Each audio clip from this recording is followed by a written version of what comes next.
वफाकी वजीर अली जैदी कौमी असम्बली इजलास में इजहार ख्याल कर रहे हैं। और हमारा वजीर आजम जब बाहर जाता था उनका कितना खर्चा होता था, और जब माशाल्लाह पहले के वज़रा और प्रेसिडेंट जब बाहर गए उनका क्या खर्चा है। मैं एक उसकी अपनी एग्जांपल दे दूं। मैं जब पहली दफ़ा पाकिस्तान का कोई मिनिस्टर IMO में गया तकरीर करने, जो इंटरनेशनल मैरीटाइम ऑर्गेनाइजेशन है, पहली दफ़ा किसी पाकिस्तान की मिनिस्टर ने तकरीर की। मेरे डेलीगेशन में 4 लोग थे और मैं सिर्फ एक रात तकरीर करके वापस आ गया। और मुझे ये बताया गया कि उससे जो पिछले डेलीगेशन आते थे 20-20 लोग आते थे, 2-2 हफ्ते के लिए रहते थे होटलों में लंदन के। पूरी दुनिया प्रेस कर रही है इस वक्त पाकिस्तान को, जैसे इस कोविड क्राइसिस से मनूवर किया है। वाइप आउट हो गई है इकोनॉमीज। लेकिन स्पीकर साहब, मैं आखिर में बताना चाहता हूं कि इन सब प्रेशर्स के बावजूद जो ग्लोबल GDP ग्रोथ है, ये उसके फिगर्स हैं वर्ल्ड इकोनॉमिक आउटलुक के। America, United states -8%, United kingdom, London जहां सबके अपार्टमेंट्स आजकल मिलते हैं, बड़े जमाने से मिल रहे हैं, -10.2%, south Africa -8%, Russia -6.6%, Saudi Arabia -6.8%, Malaysia जो कि मुसलमान मुल्कों में एक बड़ी अच्छी तगड़ी इकोनॉमी समझ जाती है, -3.8%, हिंदुस्तान जिसको अच्छी तरह फेंटा लग रहा है चाइना से मोदी सरकार को, -4.5%, और पाकिस्तान स्पीकर साहब सिर्फ 0.4%। ये डेटा अगर किसी को नजर नहीं आ रहा, ये हमारा नहीं है, वर्ल्ड इकोनॉमिक आउटलुक है जो IMF, international monetary fund IMF उसका सोर्स है। अगर ये डेटा किसी को नजर ना आए और वो तनकीद करे, फिर वो ऑपोजिशन बड़ा ऑपोजिशन है, वो क्रिटिकल एनालिसिस किसी चीज का नहीं है। स्पीकर साहब, मैं जल्दी से थोड़ा अपनी वजारत के बारे में भी आपको बता दूं। कुरान शरीफ में, और यहाँ बड़े पढ़े लिखे लोग बैठे हैं और मुझे पता है और मुझे यकीन भी है कि तर्जुमे के साथ कुरान शरीफ यहाँ मुझसे ज़्यादा सबने पढ़ा होगा, तकरीबन 9 दफ़ा या 10 दफ़ा समंदरों का और जहाज़ों का जिक्र अल्लाह ताला ने किया। सूरह नहल की एक आयत का तर्जुमा मैं आपके सामने पेश कर दूं।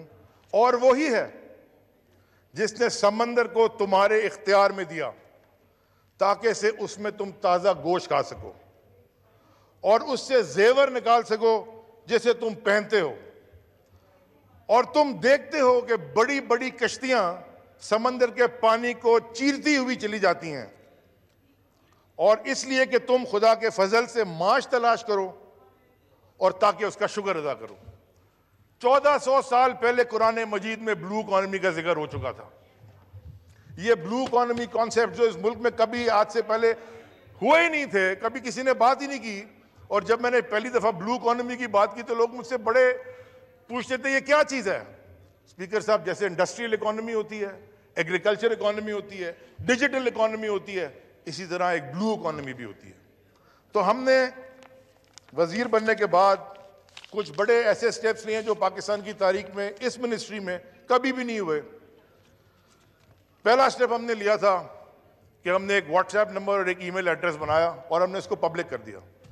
जितने लोग मैरीटाइम सेक्टर से रिलेटेड हैं वो डायरेक्टली मुझसे रब्ता कर सकें, मुझे सजेशन दे सकें, अगर कोई इरेगुलरिटी है उसको रिपोर्ट कर सकें। वो मैं डायरेक्ट मॉनिटर करता हूं 3 दफा हफ्ते में बैठ के। मैं सर स्पीकर साहब आपको छोटी सी ब्रीफ अपनी ऑर्गेनाइजेशन के बारे में भी दे दूं क्योंकि वो फाइनेंशियली इंडिपेंडेंट ऑटोनोमस बॉडीज हैं। PNSC जब हम आए थे तो 9 जहाज थे जिसमें से 5 बल्क कैरियर से और 4 लिक्विड कैरियर से जिसमें तेल आता है। वो अब 2 बढ़ा के 11 जहाज हो गए। एक ERP सोल्यूशन, सारी दुनिया बात कर रही है डिजिटाइजेशन की।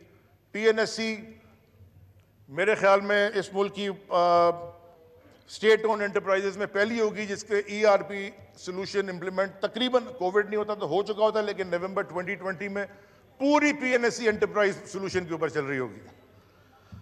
4.7 बिलियन रुपए के लोन पिछले 2 साल में, या 2 साल से थोड़े कम वक्फे में, 9/11 को हमने होत किया था 2018 में। 4.7 बिलियन रुपीस के लोन PNSC वापस कर चुकी है। और जो 2 नए जहाज लिए हैं उनके ऊपर जो लोन सिक्योर किया है कोई गवर्नमेंट गारंटी से नहीं है, सिर्फ अपनी बैलेंस शीट पे लिया, कोई कोलैटरल गवर्नमेंट से हमने नहीं मांगा। 2 बड़ी पुरानी बिल्डिंग्स हमारे पास कराची में है, पीएनएससी के अंदर। और जो कराची वाले मेरे दोस्त हैं उनको पता होगा, एक बड़ी फेमस असद उमर साहब को पता होगा, मोहम्मदी हाउस, एक आई चुंदरी के रोड पे पूरी पुरानी बिल्डिंग है। और एक रैली हाउस है जो उससे भी पुराना है, उसकी हम पूरी रेस्टोरेशन करके उसकी पास ग्लोरी में उसको लेके जा रहे हैं। केपीटी में एक नई जेटी बनी है जो हमारे माहीगीरों के मसले हैं, क्योंकि एक ही पुरानी जेटी थी, दूसरी जेटी बन गई, इंशाल्लाह उसका इफ्तिताह होने वाला है। बल्क कार्गो टर्मिनल, क्योंकि सिर्फ एक था पोर्ट कासिम में, हमने यहाँ बिडिंग करवा दी है, 11 इंटरनेशनल कंपनीज में बिड में हिस्सा लिया है, और बड़ी बड़ी दुनिया की पोर्ट ऑपरेटिंग कंपनीज भी हैं। स्पीकर साहब, 2.2 बिलियन रुपीस, 2.2 बिलियन रुपए केपीटी ने लिक्विडेट डैमेजेस में रिकवर करके अपने अकाउंट में जमा करा दिए। पहली दफा, स्पीकर साहब ये भी सुन लें, हम तो पिछले 15-20 साल से मिनिस्टर नहीं हैं, 2010 से ये जो इंस्टीट्यूशंस हैं ये मैनेजमेंट बुक्स पे चल रहे हैं।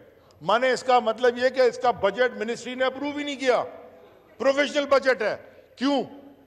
2010 से केपीटी का कभी ऑडिट ही नहीं हुआ था, 2008 से पोर्ट कासिम का कभी ऑडिट नहीं हुआ था। टेंडरिंग प्रोसेस के थ्रू पहली दफा केपीटी की 125 साल की तारीख में स्टोर का ऑडिट कंप्लीट हो गया है। केपीटी का एक अस्पताल है, स्पीकर साहब, इतना बड़ा अस्पताल नहीं आगा खान जितना, लेकिन मैंने देखा कि उसके 140 करोड़ रुपए खर्च होते हैं साल में। उसका ऑडिट टेंडरिंग प्रोसेस के थ्रू एक फर्म आ गई है, वो उसका शुरू हो गया है, और पूरे केपीटी का फाइनेंशियल ऑडिट कंप्लीट होगा। और हम पूरी दुनिया में दिखाएंगे कि फाइनेंशियल ऑडिट जब कंप्लीट होता है तो वहां हुआ कि अच्छी चीज हुई वो भी दिखाएंगे, और जो शॉर्ट कमिंग्स हैं और इरेगुलरिटीज है वो भी दुनिया में दिखाएंगे। पोर्ट कासिम अथॉरिटी, स्पीकर साहब, पिछले 2 साल के कंसेक्यूटिव पोर्ट कासिम अथॉरिटी में highest revenue in the history of port Qasim हुआ है। और मैं आपको ये बताता रहा हूं, 1 इंच जमीन पोर्ट कासिम की बेची नहीं है हमने, अलॉट नहीं की है, ये ऑपरेशनल रेवेन्यू है, छोटी छोटी चीजें ठीक करके रेवेन्यू बढ़ गया। आज पोर्ट कासिम के जो बैंक रिजर्व्स हैं वो पूरी तारीख में पोर्ट कासिम की कभी इतने नहीं थे। ऑडिट 2008 का शुरू हमने कराया था, 2016 तक कंप्लीट। इंशाल्लाह by the end of the year हम इसको ऑन टू डेट ले आएंगे। नाइट नेविगेशन, स्पीकर साहब, आपको पता है, यहां मैं वजारत की बात इसलिए करना चाहता हूं कि लोगों को पता हो, क्योंकि बिजनेस इंडस्ट्री डायरेक्टली रिलेटेड है पोर्ट से। जब जहाज बाहर खड़ा होता है समंदर में, उस पर रोज का 20, 25, 50 हजार डॉलर डैमेज पड़ता है, चूंकि वहां नाइट नेविगेशन छोटी जहाजों की होती थी। हमने ड्रेजिंग करवा के अब बड़े जहाजों की भी नाइट नेविगेशन 2019 में पोर्ट कासिम में शुरू हो गई है। कोविड-19 के अंदर पोर्ट कासिम इस रीजन का वाहिद पोर्ट था जो खुला रह गया। जो इतना बड़ा पोर्ट है बॉम्बे में, वो भी बंद हो गया, जवाहरलाल नेहरू पोर्ट। लेकिन मार्च और अप्रैल के महीने में पोर्ट कासिम ने रिकॉर्ड 270 वेसल्स हैंडल किए हैं, जो कभी तारीख में पाकिस्तान की नहीं हुआ। जो प्राइम मिनिस्टर का ग्रीन पाकिस्तान इनिशिएटिव है, हम पोर्ट कासिम में हमने 1 मिलियन मैनग्रोव्स की प्लांटेशन शुरू कर दी है। एक जो बड़ी 2 बातें मैं आपको बताना चाहूं, एक बड़ी डिटेल स्टडी कंप्लीट की है स्पीकर साहब।